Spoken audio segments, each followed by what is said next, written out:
Om Namo Bhagavate Vasudevaya. Naranam Namaskritya Naram Chaiva Narottamam Devim Saraswatim Vyasam Tato Jayamudipye Nashtapraishu Bhadreshu Nityam Bhagavata Sevaya Bhagavati Uttam Shloke Bhaktir Bhavati Nashtike. So continuing with the discussion on Srimad Bhagavatam, Canto 4, Chapter 4, Sati quits her body, text number 13 onwards. Nāścāryam etad yadda satsu sarvada mahadvininda krunpatma avadishu sesharyam mahapurush padapansubhir nirastatejahsus tadeva shobhanam. It is not wonderful for persons who have accepted the transient material body as a self to engage always in deriding great souls. Such envy on the part of the materialistic persons is very good because that is the way they fall down. They are diminished by the dust of the feet of the great personalities. They are diminished by the dust of the feet of the great personalities. And that happens because they commit offenses. Everything depends on the strength of the recipient. For example, due to the scorching sunshine, many vegetables and flowers dry up and many grow luxuriantly. Thus, it is the recipient that causes growth and dwindling. Similarly, Mahiyasam Badrajo Abhishek, the dust of the lotus feet of the great personalities offers all good to the recipient, but the same dust can also do harm. Those who are offenders at the lotus feet of a great personality dry up. Their godly qualities diminish. A great soul may forgive offense, but Krishna does not excuse offenses to the dust of that great soul's feet. Just as one can tolerate the scorching sunshine on one's head, but cannot tolerate the scorching sunshine on one's feet. So Prabhupada gave a couple of examples in just 3-4 lines. So one example he gave was, everything depends on the strength of the recipient. How we take, like in this case, how we take the association of great devotees. But the example Prabhupada gave is about sunshine. 2 examples about the sunshine. That sunshine, scorching sunshine, many vegetables and flowers dry up. Sunshine is the same. But many others, they grow luxuriantly. They grow very vibrantly. Because sunshine, the really good sunshine is very beneficial for them. So the association of great devotees is always beneficial actually. But it depends upon the person who's receiving it. If he commits offenses, if he becomes envious of them, he can ruin his life. Not just his life, like Sati says in the shloka, it's very good that they become envious. Why? Because that's where the way they fall down and they're diminished by the dust of the feet of great personalities. Because they commit offenses against these great personalities. And Prabhupada gives another example. Krishna does not excuse offenses to the dust of that great soul's feet. Just as one can tolerate the scorching sunshine on one's head. Like if we commit, of course we are not supposed to, and I hope we don't ever commit offense against Krishna, he can still forgive it. If we commit offense against Krishna, we can take shelter of his holy name and he can forgive it. But if we happen to commit offense against his devotee, especially a pure devotee like Lord Shiva, then he will not forgive. That's why it's that a person can tolerate the scorching sunshine on one's head, but not on one's feet. Like if we ever get a chance to walk on a hot sand, suppose on the beach in Puri, and we are walking on hot sand, We can tolerate the sunshine on our head, but not at the feet. We will be jumping around if we're walking in the hot sun. So Krishna also does not tolerate the scorching sunshine on his feet because his lotus feet are all given shelter to the great devotees. The great devotees are clinging on to his lotus feet and sitting there. So anybody commits offense against his devotees, he never ever forgets and forgives. His devotee might forgive. And if we look at each and every powerful demon in the scriptures, let's start with Hiranyaksha. Hiranyaksha, we read, he took Mother Earth down to the Rasatha in the Garbhodak Sagar. Now Mother Earth is a pure devotee. She's Bhudevi. She's a wife of Krishna, of Vishnu. So he had all the opportunity to take association of Mother Earth. But no, what did he do? He took her down in the Rasachal as Garbhodak Sagar and leave her there. And Lord Vishnu, as Varahadev, had to come pick her up and bring her back. And in the meanwhile, Hiranyaksha got killed because he committed offense. Hiranyakashipu, we'll read the story in the 7th canto, but we all know he was the father of Prahlad Maharaj. And for Prahlad Maharaj, we'll read that when Hiranyakashipu had gone to do his tapasya, then Narad Muni came and he was taking Kayadu, Hiranyakashipu's wife, to his ashram. So as long as Hiranyakashipu is performing tapasya, you stay in my ashram. So the demigods, headed by Indra, came over there when Narad Muni was taking Kayadu. And Kayadu was pregnant with Prahlad Maharaj in her womb. And Indra and all the demigods, they said, Narad Muni, please give us this woman because she is having the baby in her womb, and we know the baby is the son of Hiranyakashipu, and we're going to kill the baby. They didn't want to harm Kayadu because they didn't want to harm the lady. And you know what Narad Muni says over there? Narad Muni says she is having a Mahabhagavat in her womb. You cannot kill him. Narad Muni didn't say, Narad Muni said, you won't be able to kill him. He's such a great devotee. He did not say, don't kill him, you cannot kill him. He said, you won't be able to kill him. And so Hiranyakashipu came back after his tapasya, getting all the benedictions, and Prahlad Maharaj used to play around in his palace, and Prahlad Maharaj was a pet son of Hiranyakashipu. Hiranyakashipu had all the opportunity, 5 years of opportunity to associate with Prahlad Maharaj, to learn from him, to serve him. But what did he do? He tried to kill him.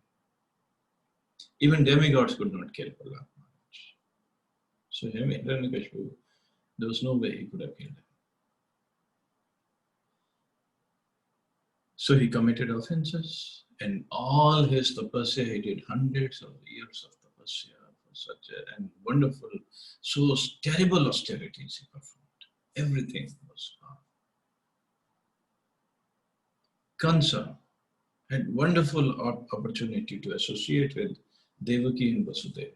He could have served them nicely, and Krishna wouldn't have killed him. But what did he do? He put them in prison and tried to kill their sons and committed offenses. That's it. Every demon, Ravan, Kumbhakarna, they had every opportunity to associate with Vibhishan, learn from him. And Ravan had Mother Sita in his Ashok Vatika. He could have served Mother Sita. Do we think Ram would have killed Ravan if Ravan had served Mother Sita, even after he had kidnapped her? No. but he committed offenses. Similarly, so many devotees, so many demons, they have had chances of, the great chance of serving a Vaishnava, a great devotee, but no, they would rather torture them, try to kill them or exploit them, take advantage of them. In the end, they end up losing their lives, losing their opulences, losing their luster, losing all their power of austerities, everything gone, just because they committed offenses. That's the power of a devotee. Of course, he doesn't know he has this power. He doesn't get very proud of this power. It just is the mercy of Krishna. He takes care of all these offenses. So Prabhupada writes, an offender glides down more and more. Therefore, he naturally continues to commit offenses at the feet of the great soul. Offenses are generally committed by persons who falsely identify with the impermanent body. Offenses are generally committed by persons who falsely identify with the impermanent body, because this is what their whole outlook is, their whole mentality is, thought processes about the body, to give some comfort to the body, to give some prestige, power, position to the body. If somebody is at the soul level, spiritual level, he will never commit offenses. Because he doesn't need anything for his sake. King Daksha was deeply engrossed in a misconception because he identified body with the soul. He offended the lotus feet of Lord Shiva because he thought that his body, being the father of the body of Sati, was superior to Lord Shiva's.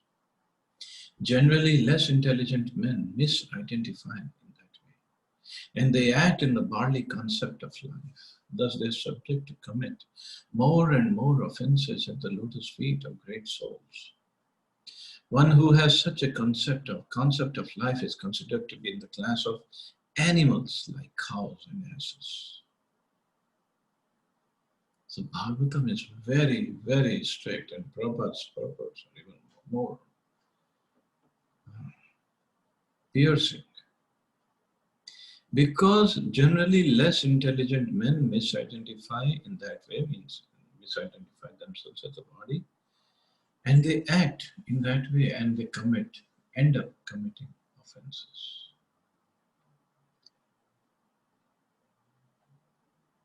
There is one thing called sin, and then there is one thing called offense. For committing sin, one has to get the reaction, but the reaction is like, okay, if I kill an animal and eat it, it is sin, it is pap. So, okay, if it is not cow, if it's some other animal, I just have to suffer for one lifetime. If I kill and eat cow, then I have to suffer for as many hairs on the body of the cow. But if I commit offense, then unless and until that Vaishnava forgives me, I have no chance of making progress again. Of course, whatever bhakti I have performed, that will stay in my account. But to come back to the process of bhakti, it's very difficult if I commit offenses. And this is what Daksha has done against Lord Shiva. Lord Shiva never committed any offense. We'll read throughout Srimad Bhagavatam.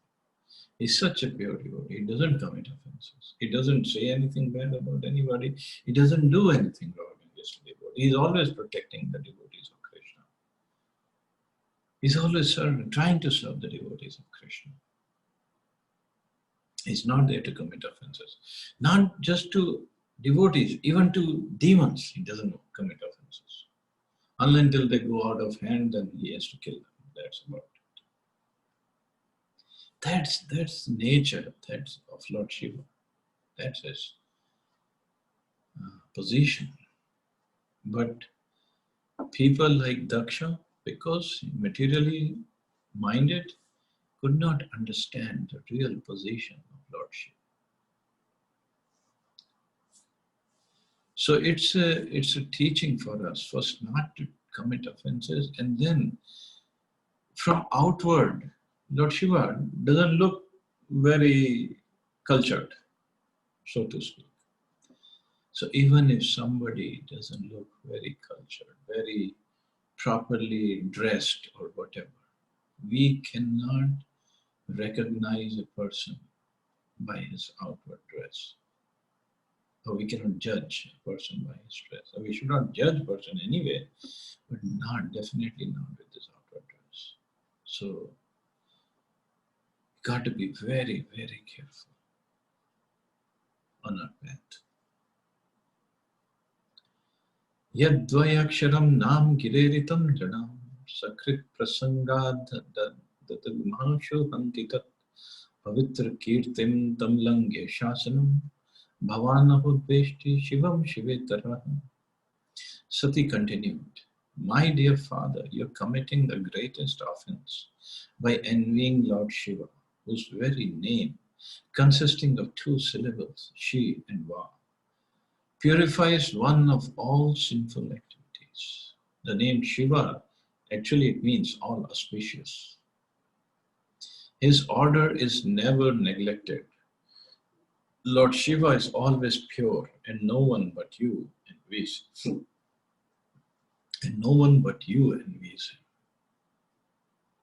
Sati actually came to this sacrifice by her father to tell her father glories of Lord Shiva. Not, I mean, the secondary purpose was just to wear the clothes and the garment and jewelry, and come and meet mother and sisters. But with she's such a great personality. Actually, her expansion is Durga Devi. So such a wonderful personality. So she cannot be just enamored by wearing clothes and jewelry. So that was the secondary reason. Primary reason was this. She wanted to tell her father the glories of Lord Shiva.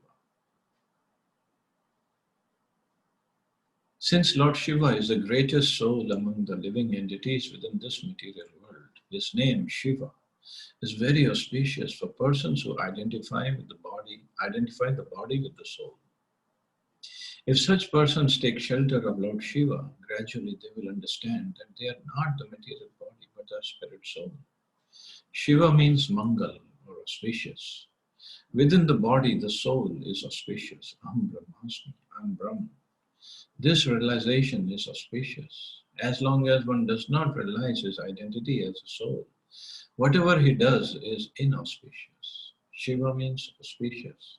And devotees of Lord Shiva gradually come to the platform of spiritual identification.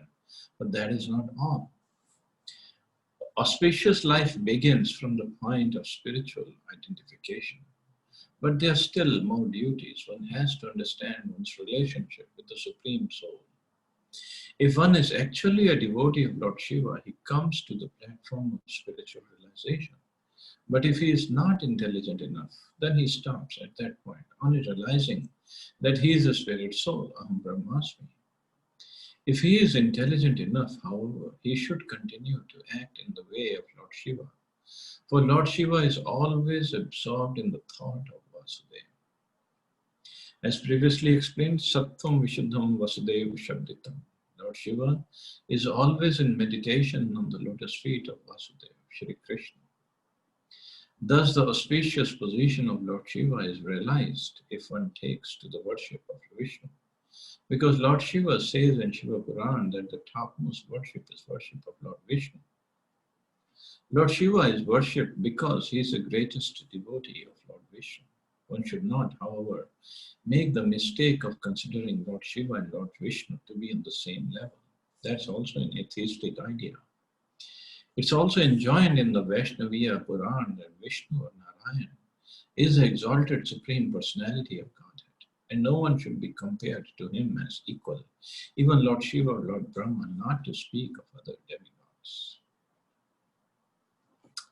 So Shiva means auspicious, and anybody who even says the name of Shiva, or takes shelter of Lord Shiva, is purified of all sinful activities.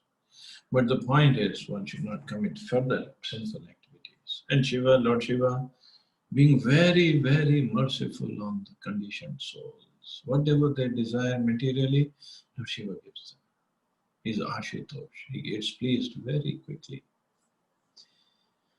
Just take what the bay leaves, 3 bay leaves, and put them upside down on Shivling, and Lord Shiva is pleased. That's how simple it is. But the devotees, the people, when they go to him asking for material benefits, he doesn't like it because he himself doesn't want any material benedictions or material assets. He doesn't even live in a house. In fact, once Parvati, after Sati, Shiva married Parvati. Sati had come as Parvati and Lord Shiva married her. So Parvati asked her, why don't we have a house? Why can't we build a house for us? It's not nice to live under a tree. So Shivji tried to dissuade her, no, we don't need a house, etc. It's too much trouble, this and that. But Parvati was adamant. So Shivji said, okay. Shivji said, but I don't know how to build a house and this and that. Parvati said, just call the great architect and he will come and he'll build the house, he'll build the palace. So what's his name? I'm forgetting his name. It's on the tip of my tongue, but it's not coming out. Vishwakarma. Yeah, Vishwakarma. Thank you. So Vishwakarma ji came and all of a sudden he made a beautiful palace for Shiva and Parvati. So Shivji said, okay, let Parvati, let's go live in the house. But Vishwakarma ji said, no, stop. See, Mahadev, you don't realize there's so many things to be done. So Graha Pravesh has to be done before you go inside the house, living there. Okay, yeah, that's a good idea. So who should we call for Graha Pravesh? Vishwakarma said, you have a wonderful follower, Ravan. He is a knower of all the Vedas and he knows how to perform yagyas. Nobody can do better yagya than Ravan. So call him. So Shivji said, yeah, it's a good idea. So he called Ravan. Ravan gladly came and he performed the yagya for Graha Pravesh. So after the yagya was done, Shivji and Parvati got up and started to go inside the house, inside the palace. Ravan said, no, yagya is not done yet. It's not done till you give me my dakshina. Until then, yagya is not complete. You cannot go. Shivji said, okay, what do you want for dakshina? Ravan being Ravan, he was very much in the mode of passion. He said, just give me this palace as dakshina. So Shivji said, okay, you take the palace and dakshina. And I was happy living under a tree anyway. I didn't need this palace. So that is Lord Shiva. So although he gives material benedictions, but he doesn't like it. He knows this is all temporary. If somebody wants to be happy, one has to take shelter of Krishna's lotus feet. And if he sees a candidate who is qualified enough, but still stuck up somewhere, so he makes arrangement for him to take shelter of Krishna. And that one story Prabhupada has written and is mentioned in Chaitanya Charitamrita, that once one Brahman came to Vrindavan, and that Brahman actually was very poor, but he had a daughter that needed to be married, get married.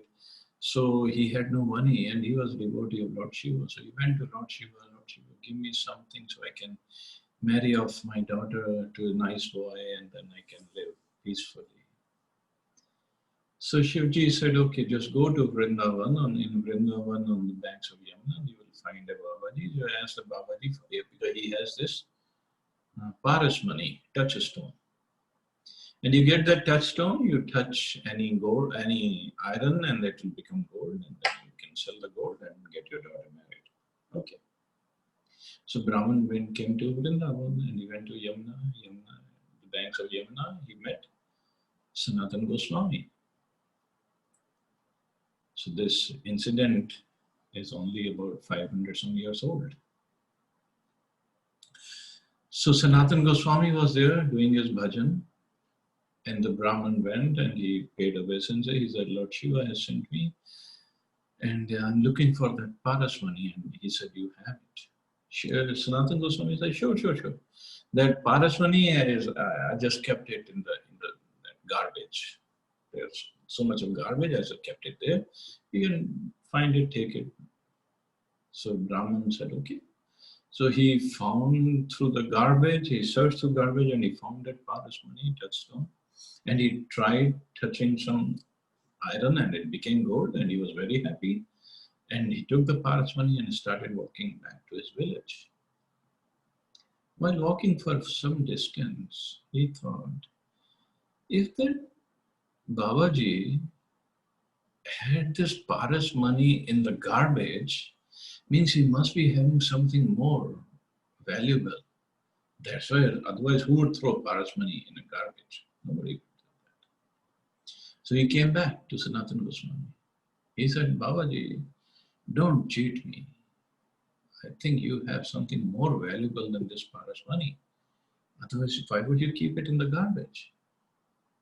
See, just momentarily association with Sanatana Goswami changed the heart of that Brahman. So Sanatana Goswami said, yes, I have something more valuable than that touchstone. Do you want it? Brahman said, of course I want it.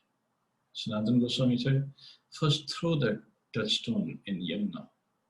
Throw it away, then come to me. So Brahman followed that, and then Sanatana Goswami gave him Hare Krishna Mantra to chant. He said, this is much more powerful and much more valuable than the touchstone that you are carrying.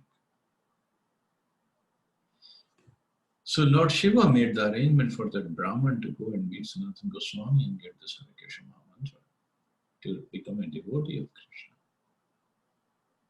So that's what Lord Shiva does. In fact, all the demigods want to do that. They all are devotees of Krishna, or they all are Vaishnavas, and they want to do. But the people who approach them, they approach them with so many materialistic ideas that they don't get a chance to take them on the path of bhakti.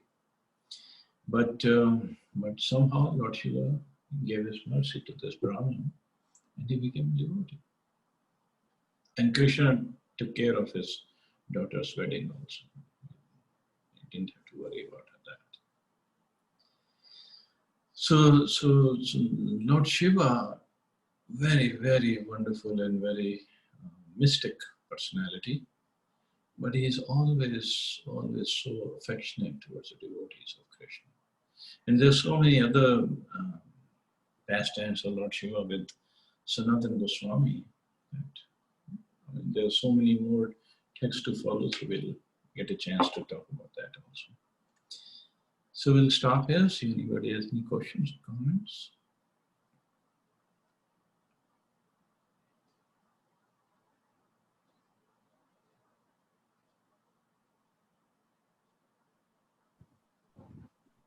Hare Krishna Prabhuji, Hare Krishna. Prabhuji, this text 13 purport, on the last line says one who has such a concept of life is considered to be in the class of animals like cows and asses. Why are mother cow mentioned here, Prabhuji? Why what? I missed it. I said in purport of text 13. Yeah, that I read the last one, but what's the question? So the question is, why is mother cow mentioned here? Because Oh, cow is generally sacred and they don't kind of offend anybody and all. no. See, it's not about mother cow, it's about the animal. Because oh boy. It's compared to an animal, if somebody is in a bodily concept of life. Actually, this is a shloka in the 11th canto of Bhagavatam. And the shloka says, if one goes to place a pilgrimage just to take bath in the holy river because he's in the bodily concept of life. Instead of associating with sadhus and taking instructions from them, then he is like a cow or an ass, like an animal, just to me. Not like an auspicious personality like cow. Not in that way.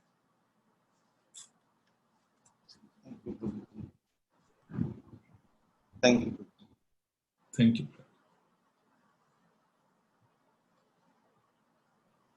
Hare Krishna Prabhu ji.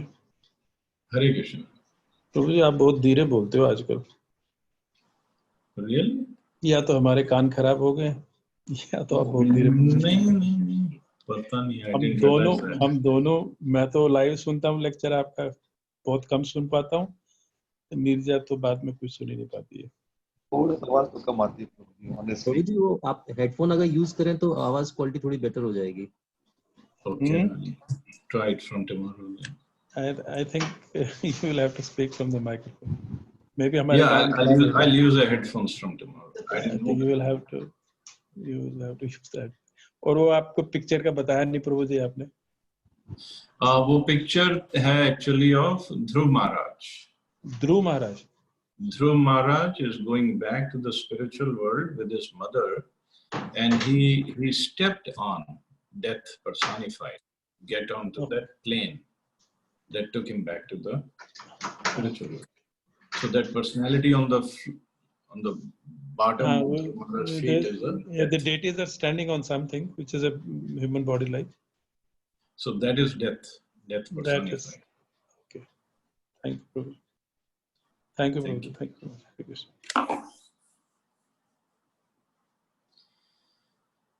Okay, so we can stop here. You all have a wonderful and safe day. Hare Krishna. Jai Srila Prabhupada. Thank you, Prabhuji. Prabhuji.